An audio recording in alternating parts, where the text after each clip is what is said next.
everyone. We're going to start our second event, which was the panel for our military Buddhist chaplains.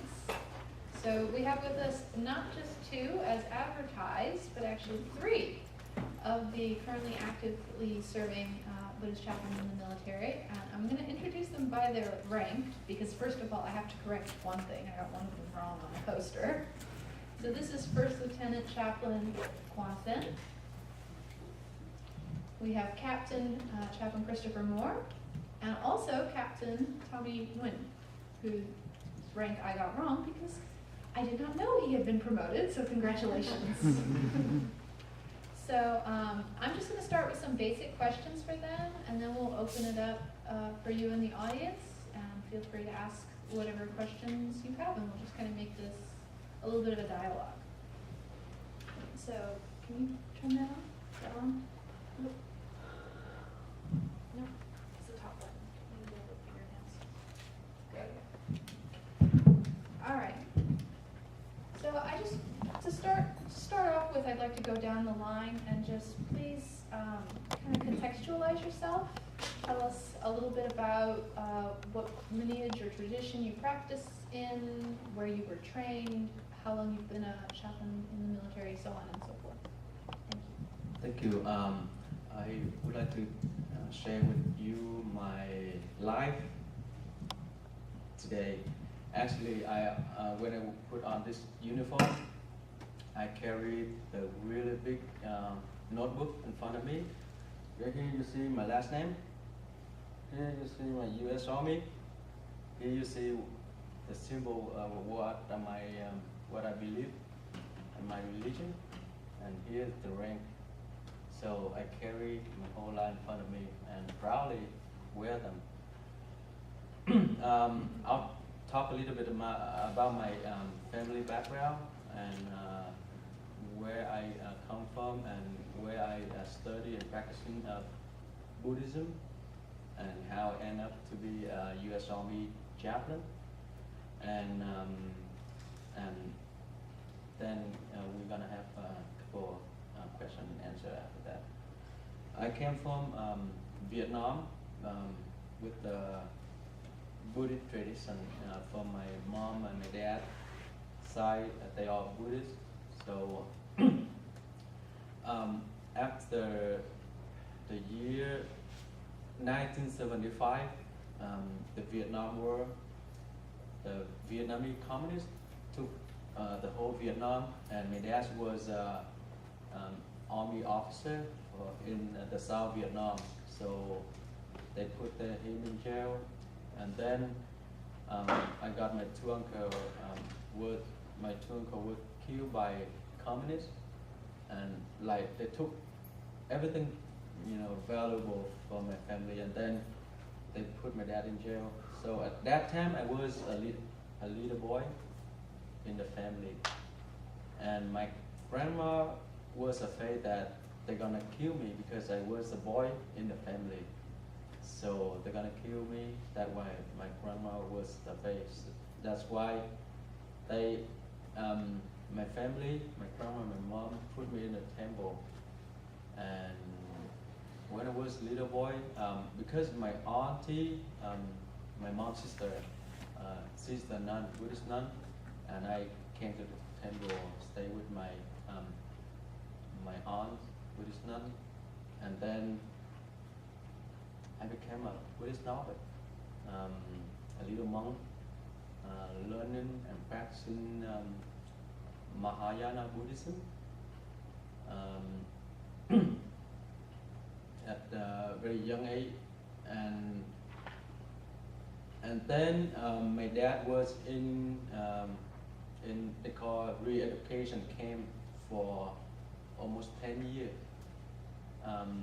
We got permission to enter the U.S. United States for the new immigration, but we got to wait for another 7 years to get the passport from Vietnam. So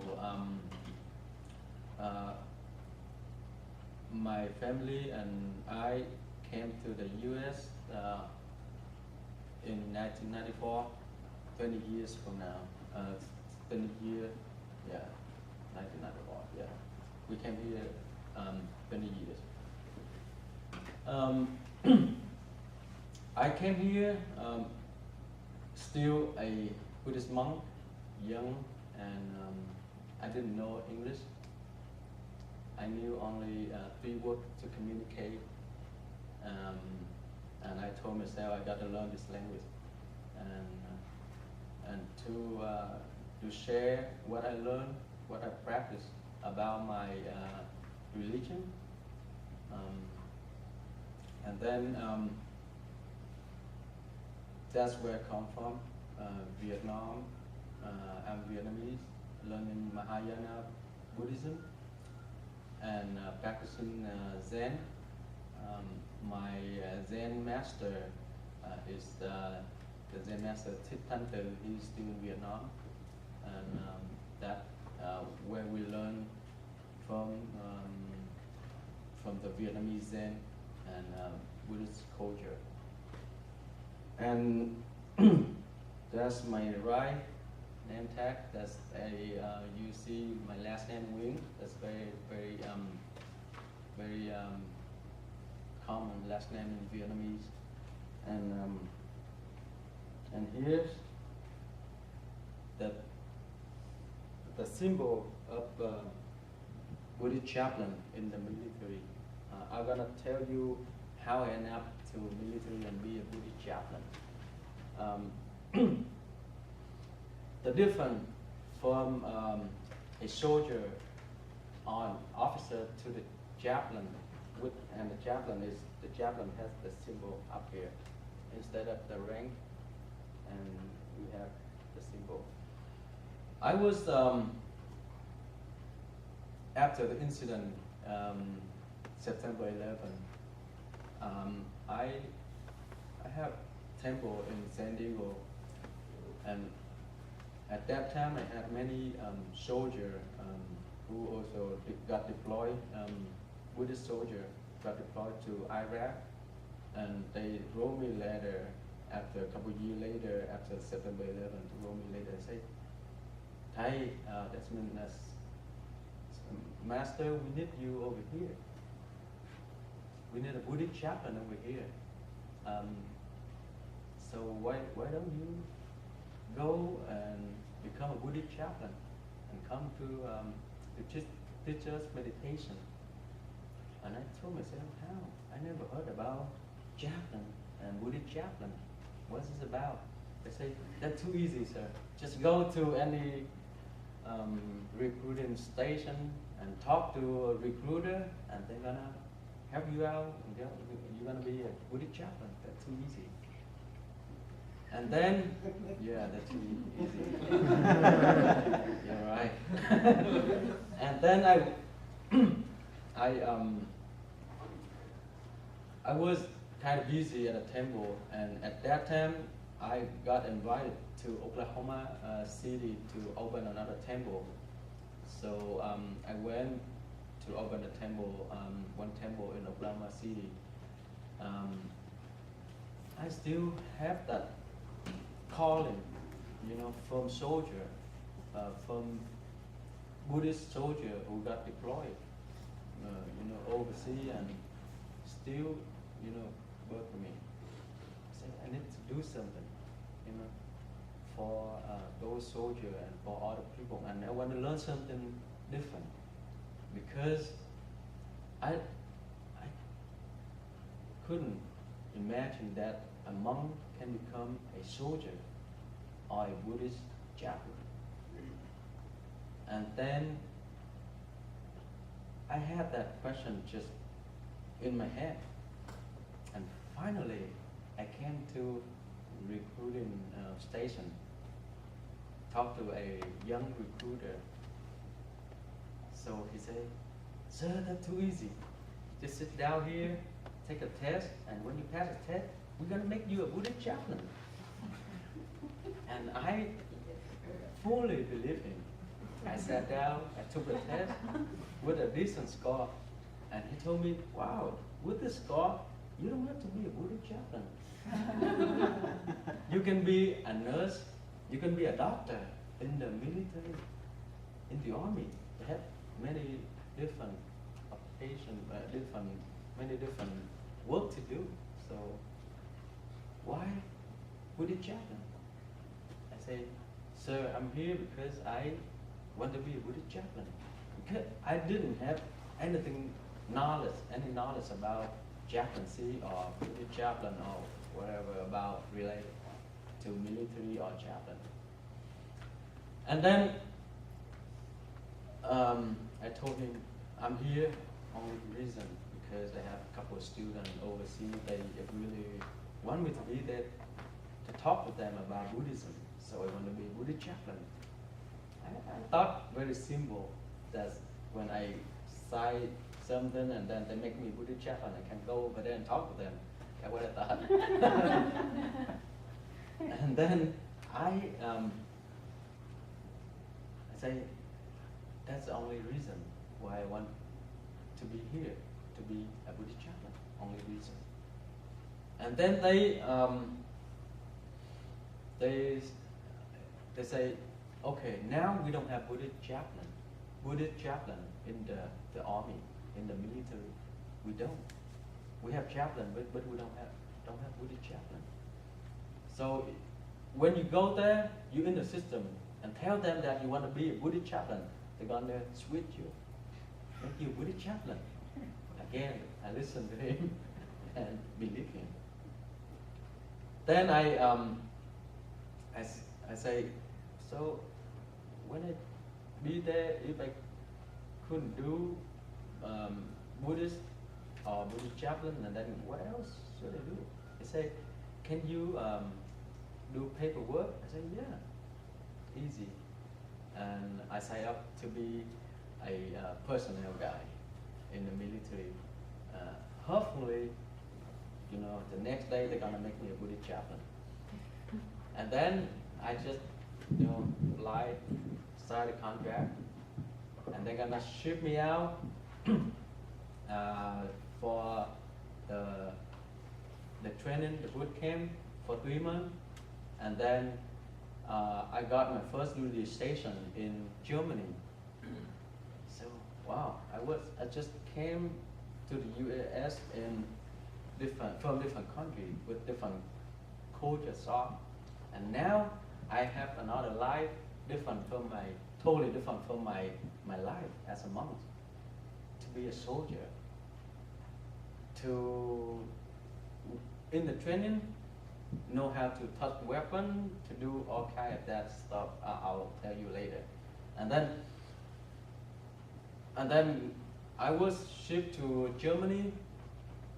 Over there, I form up a couple of group for meditation group, and then I contact to Somya. Now he's a active duty chaplain. He's a Buddhist chaplain. He was in Hawaii. He exactly the same where I was. Like he just 1 year ahead of me. At that time, he's still stuck in Hawaii in his unit, and got paperwork to become a chaplain candidate at that time. And I called him and asked him how to make the paperwork faster to be Buddhist chaplain, and he showed me how to make it faster.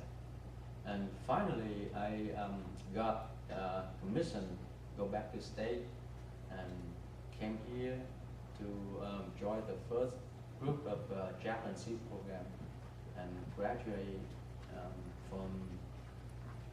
from MD from University of the West, and I worked almost. I got out, got commission 2008, and then 2009 I enrolled here, US. Also, I got assigned to the MP unit down in San Diego until this year. I got transferred to the new unit, the medical unit in Gambro. That talk about the R name tag that I wear up here. So later on, I'm gonna take a question that very basis about my life. Thank you. All right, my story is ever so slightly shorter in terms of both practice, because he's been a monk for a ridiculously long number of years, and I have not. And in terms of military service, I came in to military chaplaincy, oddly enough, through another recruiter who, fortunately, I did not believe. But I had been at a job fair with my wife as a practicing Buddhist. I actually, at that time, I'm still practicing in the Shingon tradition, but that was my primary focus at that time. So we went to this job fair because we were looking for a job for my wife, and naturally I went over the recruiters saying, no, thanks. And they said, hey, you want to join? And I'm like, as a Buddhist, I'm really not sure what I could do. I don't think there's anything that I could do. And they're like, hey, Buddhist chaplain, there you go. And I'm like, okay, a little bit of context. At that point, I had my bachelor's in religious studies, and I didn't know what a chaplain was. Seriously, I had never heard I had never heard of the word chaplain. So I went and I looked it up, and I said, okay, well, it looks like something I could do, and based on the tradition and based on the information that the clergy at the temple were telling me was, yeah, you should probably look into this. This is something that we think you should do. We think that it would be a good fit for you. So I looked into it. I came in, started my service. I actually signed my commissioning paperwork on April 20th, 2009. And yes, I am well aware of the strangeness of that date, being oddly enough Hitler's birthday and 420 Day. Yay! I'm aware of the strangeness of the date.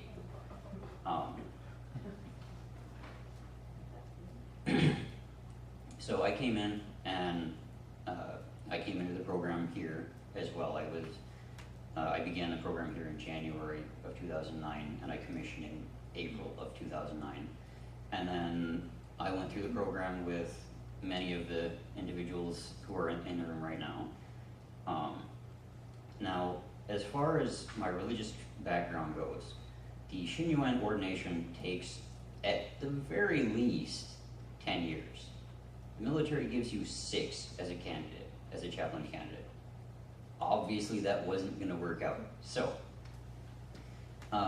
we hashed it out, and we worked with the Rosemead Buddhist Monastery. And so I came into the Rosemead Buddhist Monastery, joined the International Order of Buddhist Ministers as a minister. I was ordained in May of 2011, and I have been serving as a chaplain since I graduated in December of 2011. So technically January of 2012. And I've been doing it ever since. Hi, everyone. For those who do not know me, I'm Guanzhen, and I'm graduate from the University of West and the program. And originally, I came from China. My denomination is Zen Buddhism in Weiyang School, and I was become a novice in 1999, and spent 2 years as a novice treating in Zen traditions. And after 2 years, in 2001, I ordained fully as a monk, and was luckily selected to go to Buddhist College of China, which is the highest education institution in China. And fully educated for years, and then the temple here invited me to work for the Southern Canada Chinese Buddhist temple. And ever since then, I've been working for them 9 years. And about my story, become a Buddhist chaplain. This guy, he is the original person bring me in. I was doing my MA degree in religion studies, and that's my second year here. And chaplain Chris Moore one day said, "Hey, where you want to go on Rio with me?" And then he brought me to for almost 3 days, and that was tremendous experience.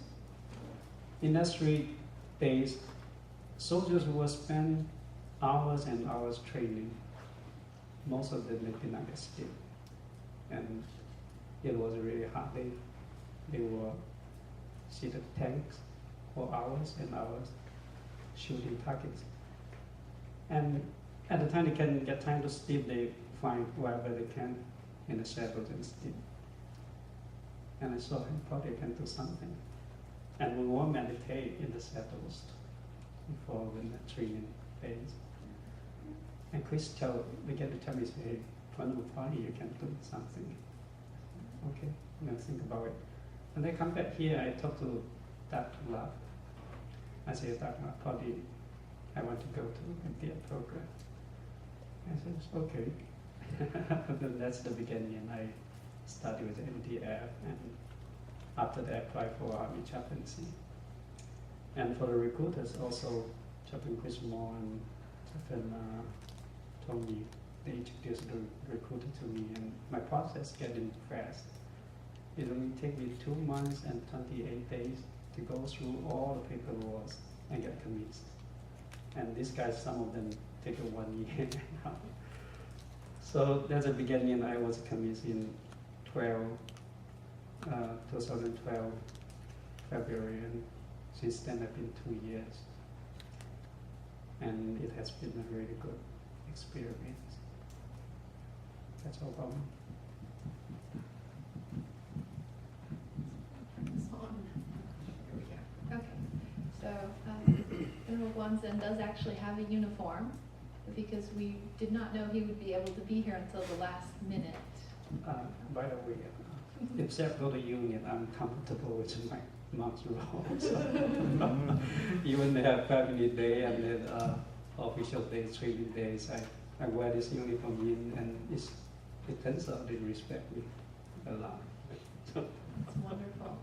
So, Tommy, you're Army Reserves, Wisconsin National Guard, and Reserves also. So, going to drill with Chris at Fort Irwin with the Armor Battalion and the tanks was a very interesting experience that my cohort and people who were in class with Chris got to experience. So that's a lot of fun. Actually, this guy did not know before he did recruiting job. No, I'm not a recruiter. No, I will never be a recruiter, but hey, it worked. So now there are 6 Buddhist chaplains, I believe. Is that the correct number? 6 currently serving?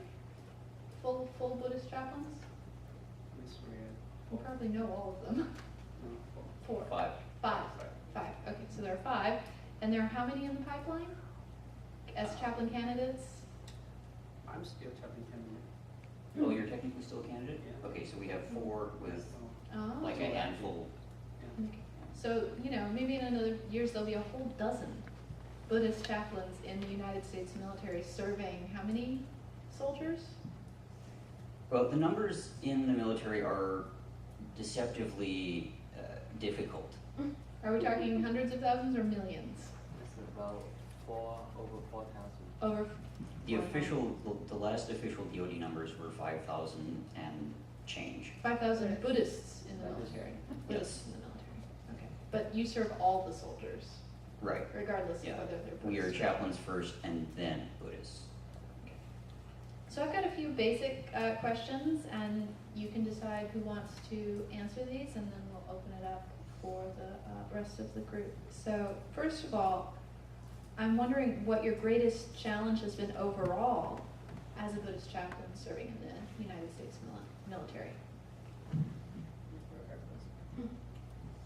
Well, I would like to thank Jason for planting the idea in my head of the MRE, which is meals refused by the enemy, also known as meals ready to eat. It's a challenge that we face, but we deal with that. That's the joking answer. The bigger The bigger challenge, and I think Tommy spoke a little bit to this, and Venerable spoke a little bit to this as well, is the utter bureaucracy. It takes years to get stuff done. Really, it takes years.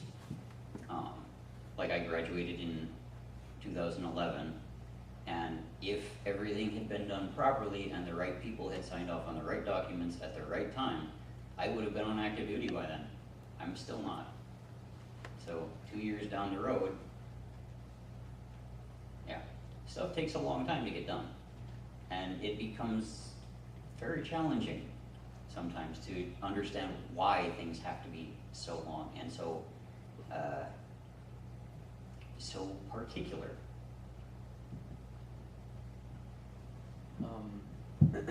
To me, the more challenge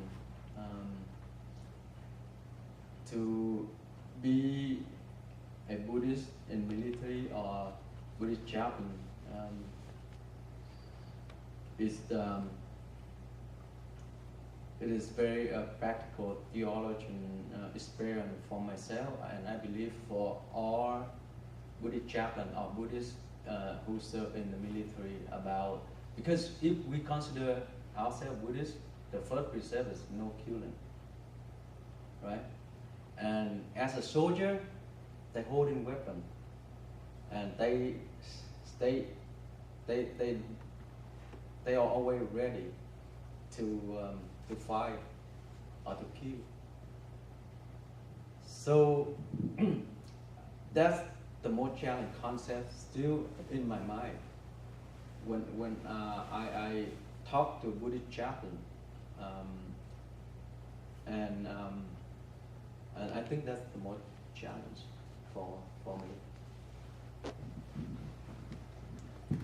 To me, I think of the cultural shock, because military is such a different animal. So the system of military, especially the official, and because you a chaplain at the same time you're also a military officer, so you have to know the process, how to deal with different staffs, how to deal with different departments. When you have a problem, when the soldier has a problem looking for you, you want to help them. So that's been the challenge part for me. And the other challenge part, I think because I've been a monk for so long, I'm not really get used to those secular so-called staffs, how people doing things. But at the same time, I also observe and I began to understand, and with compassion, with understanding people why they're doing this. And that's quite challenging. The other thing is identity. That's very challenging. And I'm thinking if there's more chaplains coming in, personally I encourage lay Buddhists to take this job. And that will be very free for them. A lot of things they can do as a monk I can't. I hold my precepts. So. Thank you. So that was overall, but I'd like it if you could think of a specific situation, perhaps with a soldier who needed a chaplain, and what was the most difficult or challenging situation you encountered so far?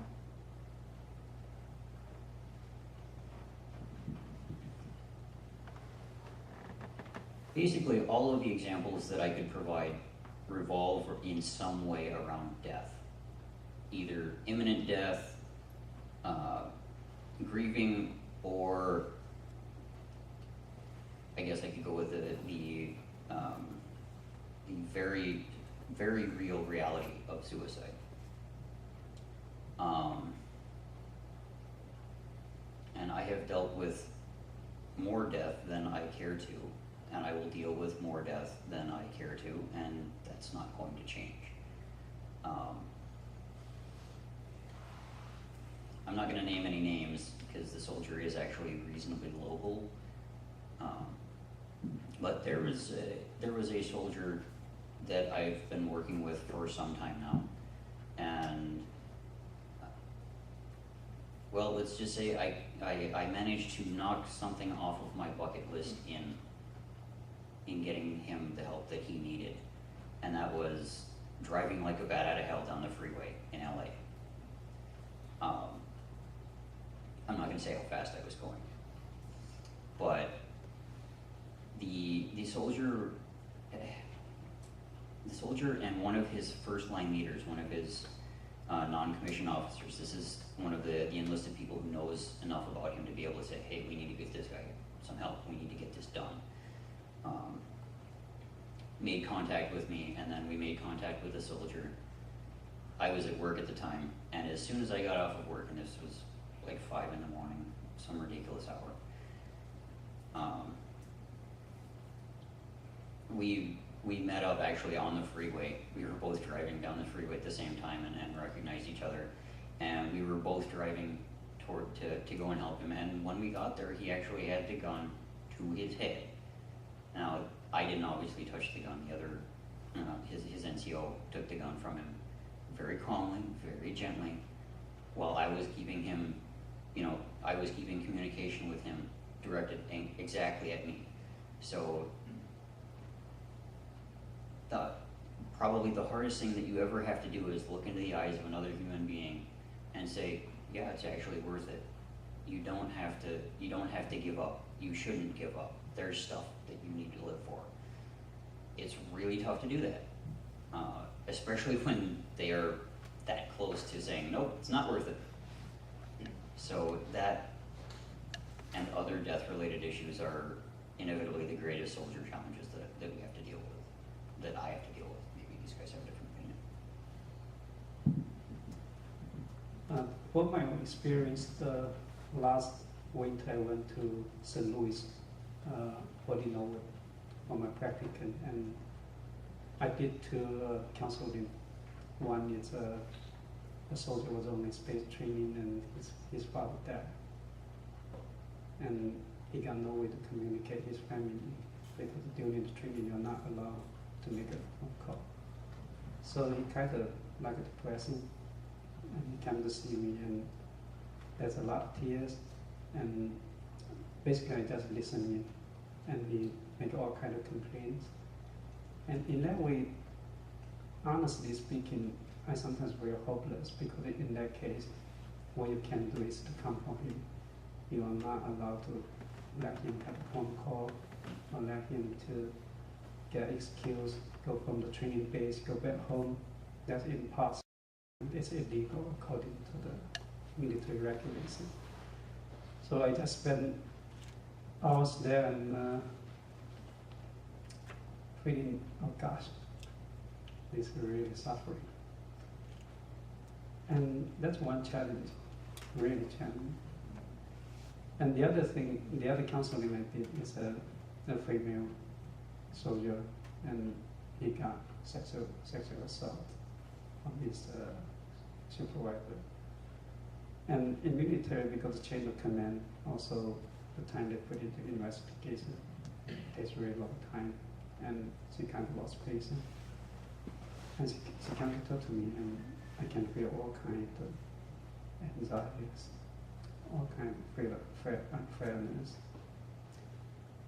And what I can do is report him to one source nurse. Tell her, would you like me to contact them? And sometimes they just don't. And he asked me, is there a way she can sue his supervisor or put him into jail? I told her, as a chaplain, I'm not guaranteed I can do that. What I can do is I will let your commander know what's going on, and he will have an investigation going on. So these kind of things are really challenging. And once you go out there, you really feel your mind full will compassionate because there are a lot of tears. The soldiers, they really have been sacrificed a lot. And sometimes why I try to understand why they speak in the special languages. Sometimes I try to understand a lot of language that curse. And it's a lot challenging.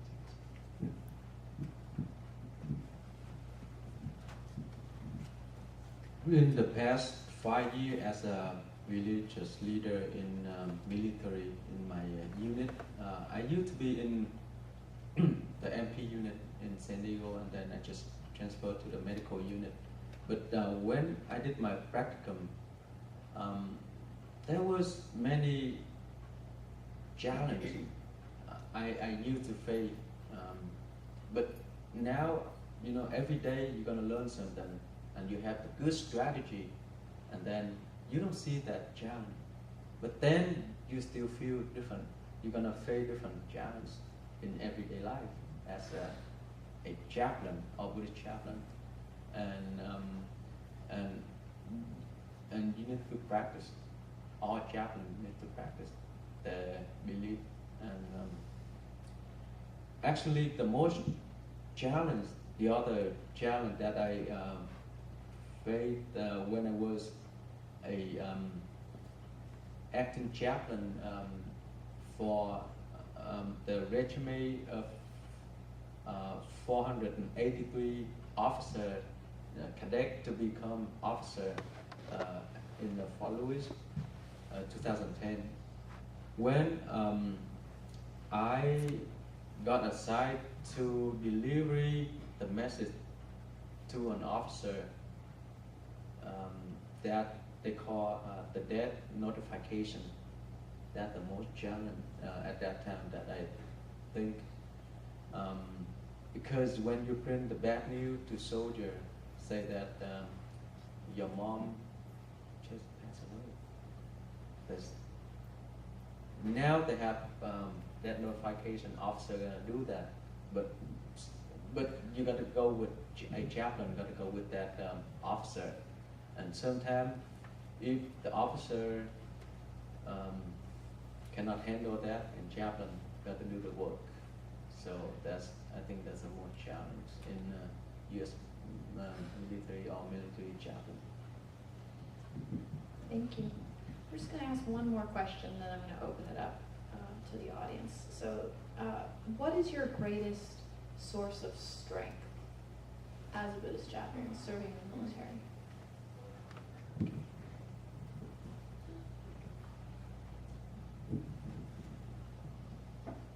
I believe I've been practicing meditation, and I do meditate every day. I can bring the calmness to the environment, and I believe I can help my client, my soldier, to realize the truth that the way it is, put it that way. So I'm good at one-on-one, face-to-face counseling. That the requirement for a chaplain. When soldier need to be to get advice or to be in counseling, some guidance. So chaplain provide regardless denomination or regardless belief or religion. So as a religious leader, chaplain have to be very strong at that. So I think I'm good at that. Talk one-on-one and help them.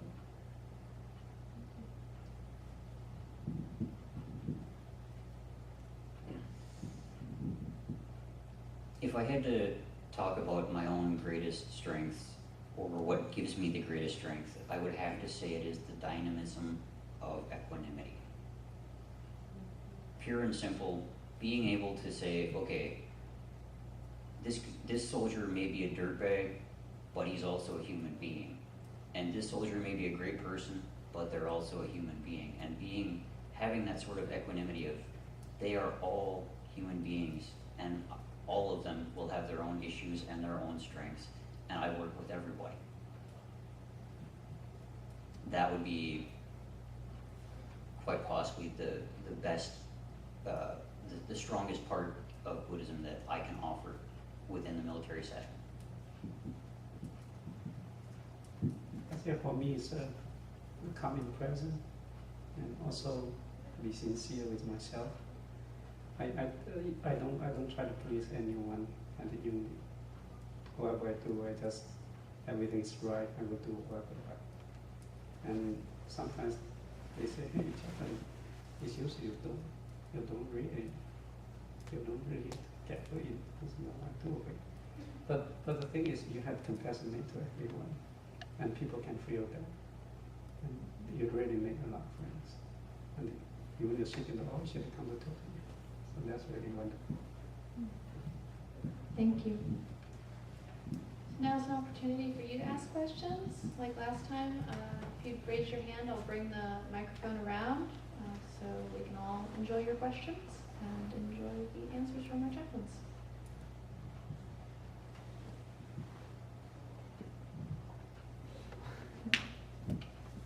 Go back here first?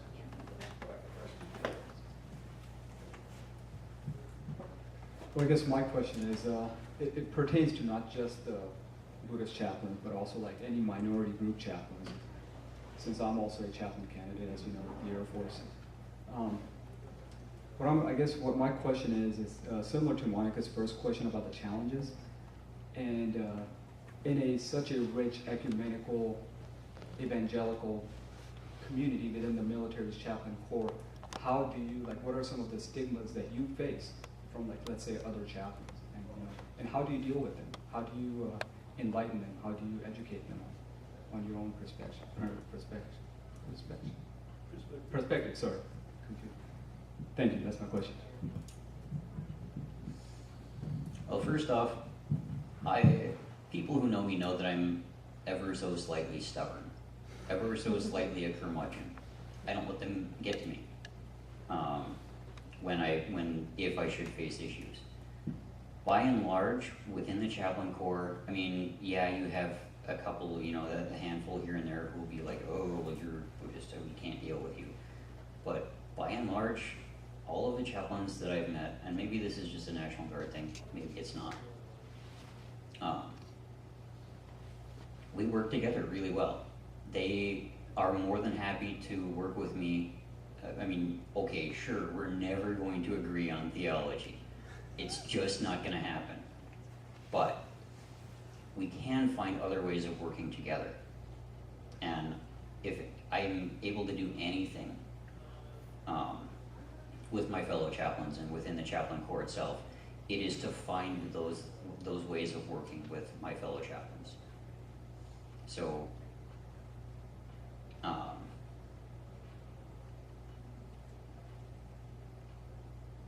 well, one example would be, last year for our annual training, I put together a faith walk. Now, I was leading the faith walk, and what I came to, part of the process of that was coming to figure out what parts of what traditions I was going to have present, right? So naturally I brought in, we were doing a terrain walk. We were actually going over some pretty interesting terrain. It was very beautiful in the woods at Fort McCoy. It's strange turf, but not bad. So we went over these hills, and I connected each little part of that to some spiritual message, and I brought in each of the chaplains and the chaplain assistants. And when appropriate, we would be walking down the road, and I would stop and say, "Okay, chaplain so-and-so, scripture verse," because they expected that same thing out of me, right? So they would knock it out, and we would think about it, we'd contemplate it, and then we'd move on.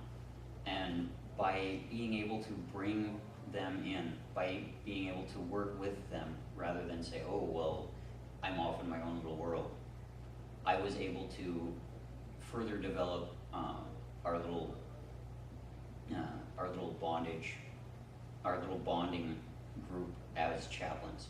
So we had, Lutherans and Baptists and I'm pretty sure we have a Methodist room around there somewhere. But we all managed to find ways, like I brought people in and we all got together and said, okay, we're gonna do this thing, we're all going to do this together, we're gonna work together. So yes, if you let it get to you, if you let that kind of aspect of, well, we are minority faith groups, so we need to be extra careful. And I'm not saying you don't, I mean, we do, we have to be on our toes. But at the same time, we also have to find ways to work together. And the more that we can do that, the more that they will reciprocate. So. I'll say if you think you're a minority, then you are.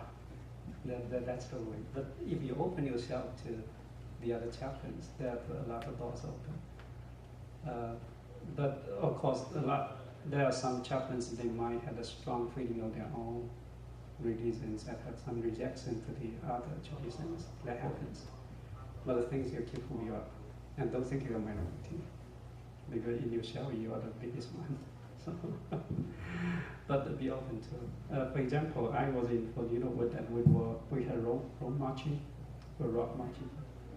Rock marching through the night, and the chaplain I would say it's a positive, and he had a chaplain guidance. And we were marching, and then I said, "Hey, chaplain, how about I carry your guidance?" He said, "Okay, carry it." I said, "Hey, isn't that beautiful? A Buddhist chaplain carry a cross, walking with you through this dark night." And they began to laugh. And the next day, they kind of spread it out these words, and I really get a good time and best friends there. And when I come back, they give me a really good evaluations. I showed Christian voice over that. So. I would like to share my thought about that question. That's really good question. It relates to my life since I've been here in the United States. Wherever I go, I'm always minority. I went to school. I used to wear monk, and then I used to be at the San Diego State University, and they say, why? I'm here Asian and monks in the psychology department, all white people, and they're no Asian, and they're no monks. So I was minority. And then when I joined the military, the same.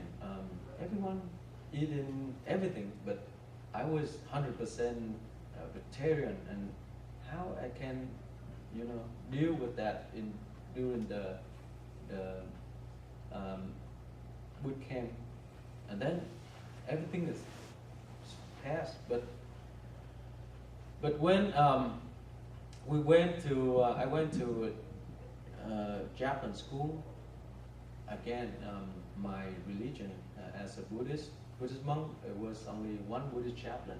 So among of almost 200 chaplain in my class, and then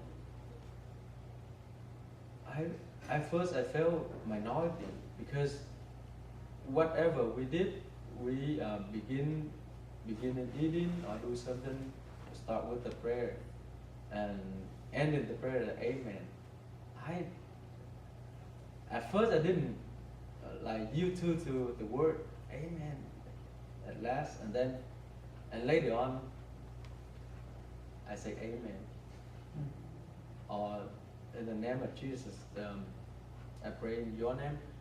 I was like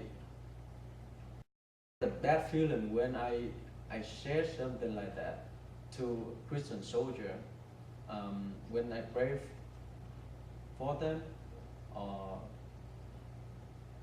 when they ask me to do that at first, but later on I don't have any problem when doing that, because as a Buddhist, Mahayana Buddhist, I believe God, I have image of God, and God still have Buddha nature, so I don't have problem to say amen or in the name of God. So that's my strategy. Yeah, I respect that. Well,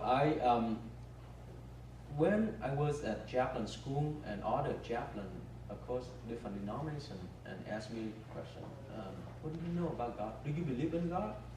Or many questions about God and relate to that topic. And I say, yes, I do. I do believe in God. Maybe in different way than you do believe in God. But I show them the Buddhist cosmos about God.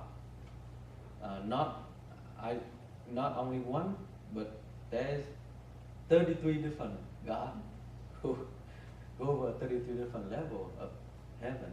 So I know there are many gods, but I respect them and believe in them in a different way. However, when it comes to learn about chaplain and military chaplain, either we perform or provide to soldier, to everyone. I am a Buddhist. Of course, I perform my Buddhist tradition when do the service.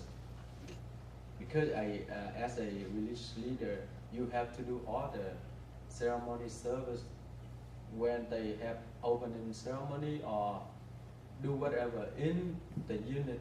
So chaplain is the one who get up first and do the say hello and then say goodbye. All the service. So chaplain have to be participating in those services. So and you got to perform your religion to soldier or provide your other religion to the soldier to support soldier and family. So that how we do is regardless the minority or regardless whatever denomination you are, you still perform or provide to everyone in the unit or other people. Thank you.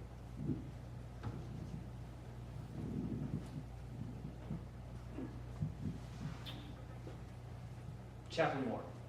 So as far as my understanding goes, one of the big things that holds up chaplaincy in the Army, especially as it pertains to Buddhists, is the whole procedure behind ecclesiastical endorsement and ordainment. Should it not be for that red tape, there might be a few more Buddhist chaplains actually serving in the military. From my knowledge, there is but one endorsing body that the federal government recognizes, and that is the Buddhist Churches of America. That's accurate for both the military and the VA. I was curious if you could speak to the process that you went through, some of the required documents, the certificates, and then how it sort of works in regards to the endorsing body of the BCA from your experiences and knowledge. Well, the BCA, and I have to be very clear on this, they have been significantly more open to those who are outside of their tradition than a lot of other groups would have been or are.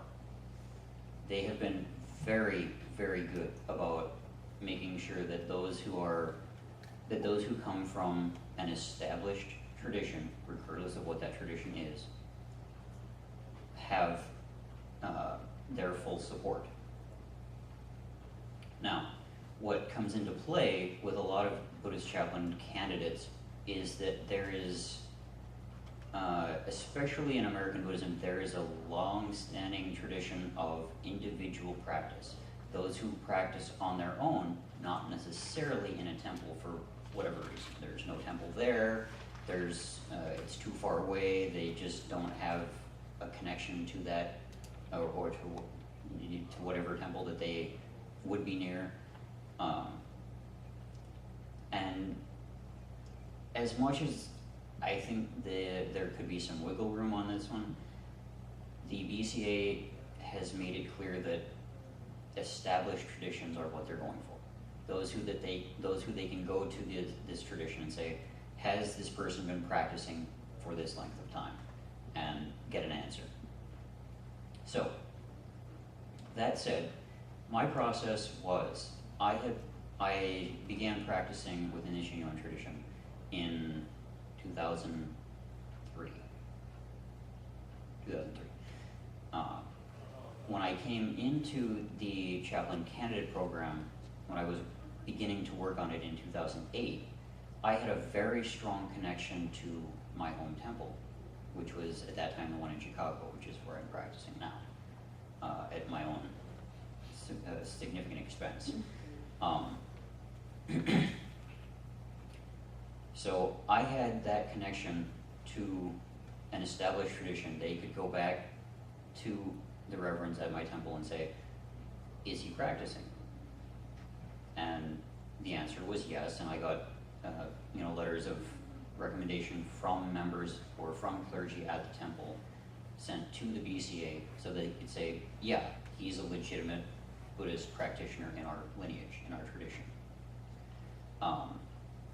That along with, they did a background check. I don't know how many background checks have been done, some ridiculously high number. The military requires a bunch of them, and then the BCA requires one just to make sure that you're an okay person. They don't want to let just anybody in, right? And then there was the photo, the essay, why, they wanted to know why I wanted to be a Buddhist chaplain and what steps I was taking towards that goal. When I met all of their requirements, they put in the ecclesiastical approval, which is for chaplain candidates to say, okay, he's not ready for chaplaincy yet because he doesn't meet the requirements, but he's getting there, and we're going to supervise him until such time.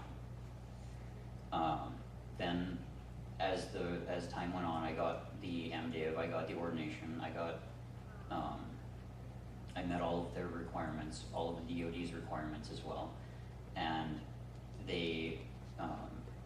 we put together the endorsement. We said, okay, I've been practicing for so long, I've been doing this, these are the degrees, this is why I'm doing this is my experience thus far, and they came in with their endorsement.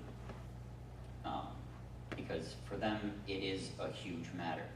It directly reflects on their credibility as a religious organization, right? So for them to put their neck out, for them to stick their neck out and say, yeah, he is legit, we're going to let you borrow him, because that's what all chaplains are. Chaplains are borrowed from their faith organizations, right? That's what endorsement means. We are on loan to whatever organization we are serving with. So those who are endorsed for hospital chaplaincy are on loan to that hospital or on loan to whatever system they're part of, right? So this is a big deal for them, because if they're sticking their neck out, they want to make sure that whoever they're sticking their neck out for is, as they define it, legitimate. Does that sometimes mean that what I would consider qualified candidates are turned away? Yeah. I'm also not the endorser. I'm not sticking my neck out and saying, this guy's a great guy, you should make him a chaplain. So, obviously Tommy would be, but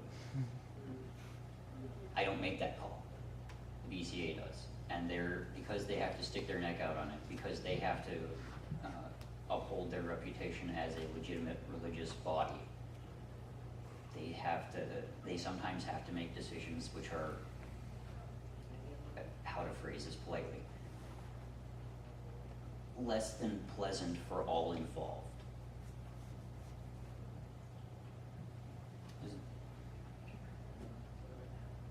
Anybody else have a question? Will Ben have a second? This one would be directed towards all three.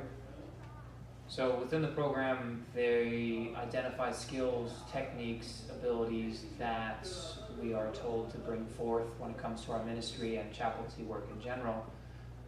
Things around presence, listening, interfaith work, a lot of the different aspects that they teach us over the years that we attend the program. My question for all three of you is, what are some of the certifiable resources, assets, or things that you found to be successful that you can employ as Buddhist chaplains within an interfaith world within the military?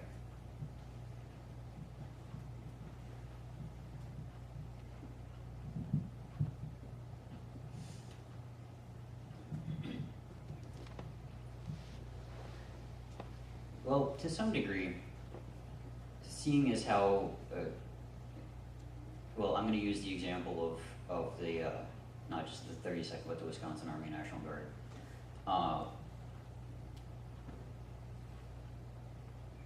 Most of the resources that we have in terms of interfaith chaplaincy work come from our ability to connect with and network with fellow chaplains. So within the 32nd, I have on my phone all of the chaplains, and I know that I can call them at any time with a soldier in my unit who says, I need a Christian perspective on XYZ.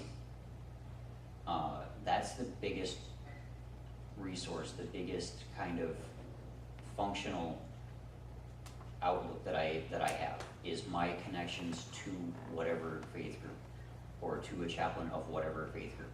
That would be part of the provide. Within my own function in ministry, the ability to work on a faith is where you find it kind of level is also a big one. Because if I can't look at, say, this gathering as a place where faith can be found, then I'm not going to be able to work with them on an interfaith level. There are people of different faiths, and if I'm being really honest and really truthful about finding faith everywhere, I have to be able to say, there's faith in this room. It's not my faith, but it's faith, and that's good, and I can encourage that, and I can work with that. I can build relationships with those of other faiths so that they are represented, they believe that they believe and they are respected, and that they are a part of the team. So the overall big picture says the best resource that we really have is our connections to others and how we build that. So that kind of is the best resource that I have. Would that be something kind of like the answer that you're looking for? Or are you looking for like more concrete books, literature, materials? That's a great answer.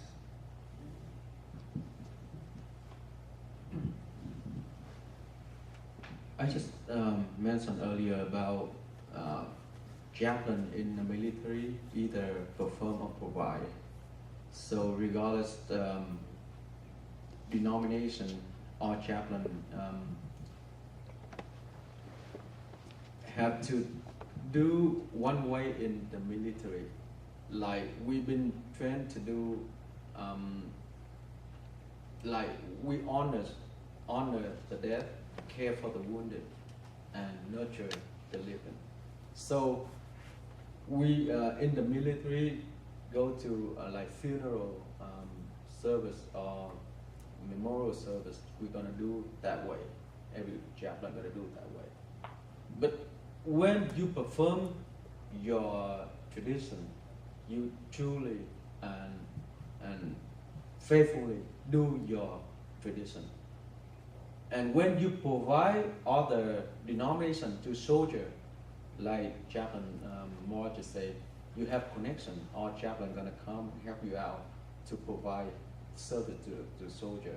So they not really interfaith that we've been doing, or it's different from hospital set compared to military.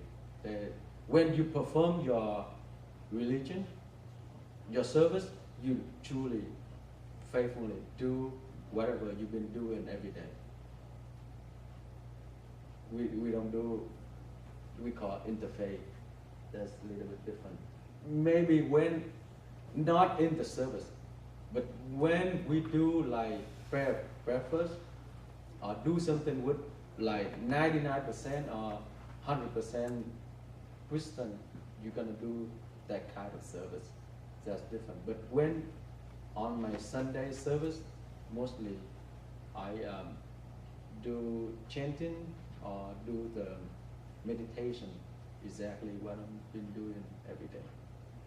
So that's how I do.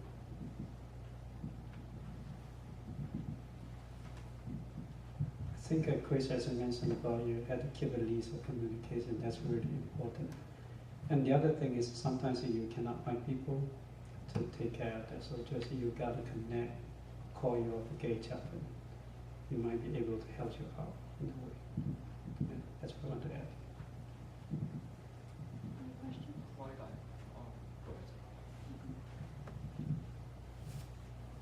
This is a question I always kind of like to ask military chaplains when I have them around, because I think it's such a kind of fluid circumstance, and I'm checking in for the latest on your appraisal of the military's openness to Buddhist chaplains, you know, over the next 5 years or so, because you know, every now and then I'll hear something that sounds terrible. It sounds absolutely damning, but then I'll hear something like, oh, the humanists made a big stride recently, and I'll kind of wonder, well, what does that mean then?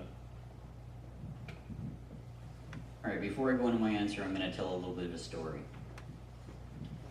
Last annual training, we had a number of events as the UMT, as a brigade UMT. So it wasn't just me, it was myself and all of the other chaplains and all of our chaplain assistants. Those, by the way, for those who don't know, are the ones who are carrying the weapons and saving our bacon while we're out in, you know, out in combat. So we had everybody together and we were doing this obstacle course, right? This very strange obstacle course. What we sometimes call a confidence course.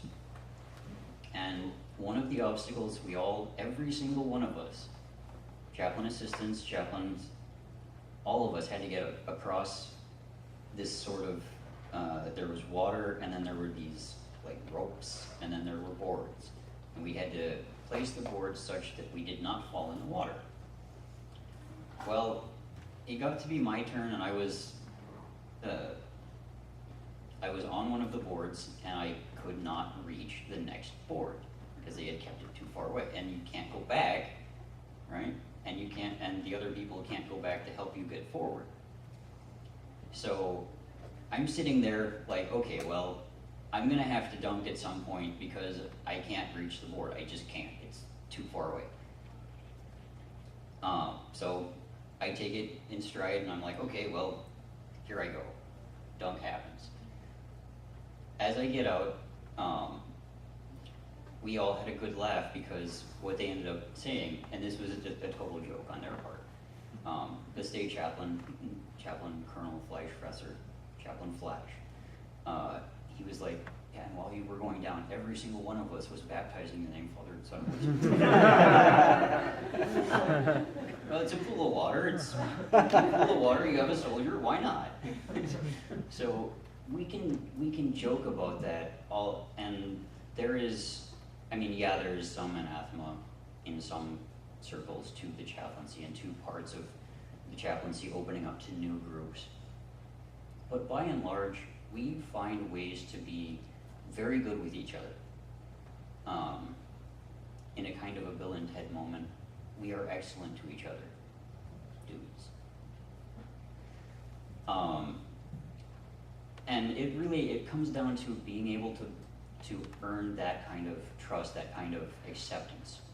You don't just get acceptance, you earn it, right? So because they had seen my work and because they knew that I was doing everything that I could to help them and that they were doing everything that they could to help me as well, we had that kind of bond of trust that said, you know what, we can laugh about this and we can have fun with this and we're gonna get along. So as much as I would like to say that it's perfect, it requires effort and it requires time. And there will still be a need for Buddhist chaplains, and there will still be the capacity to have Buddhist chaplains. And in some of the more doctrinaire, shall we say, parts of the chaplain world, there may be issues. Those are worked on best by us being out there, being present, being a part of the team. And when we do that, we find acceptance is so much easier, and they find acceptance is so much easier. We work together. It happens. Thank you, and congratulations on your baptism. I think for us that's a good point we can make it, because as a Buddhist we don't do convert. We try to be there with them and see where we can help, and that's what Chris mentioned, and that's why I feel you be there and talk with them and go through all things with them. You make good friends, and they come to talk to you. They come to your service. You teach them meditation, and they figure out you're not trying to convert them. It's just be there, be friend, and you're teaching them that loving kindness meditation. They feel they get strength in their mind to deal with daily stuff. So you really make friends. So also you have to be open, and that's all.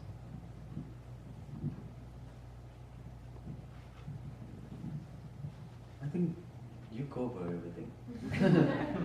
So is the military more open to Buddhist chaplains? The military is more open to a lot of things that the civilian media does not like to recognize. Another historical example, a really good historical example of military chaplaincy being open to things is back during the Civil War. We had our first Jewish chaplain in 1862. Not 1962, 1862. Back when there were still pogroms in Russia, back when there were still a lot of, shall we say, distrust and sometimes animosity towards the Jewish people, even here in the US. We had our first Jewish chaplain, right? That same era, we saw our first black chaplains, 3 of them, back during the Civil War. So we've been open to a lot of things that the civilian media sometimes likes to not give us credit for.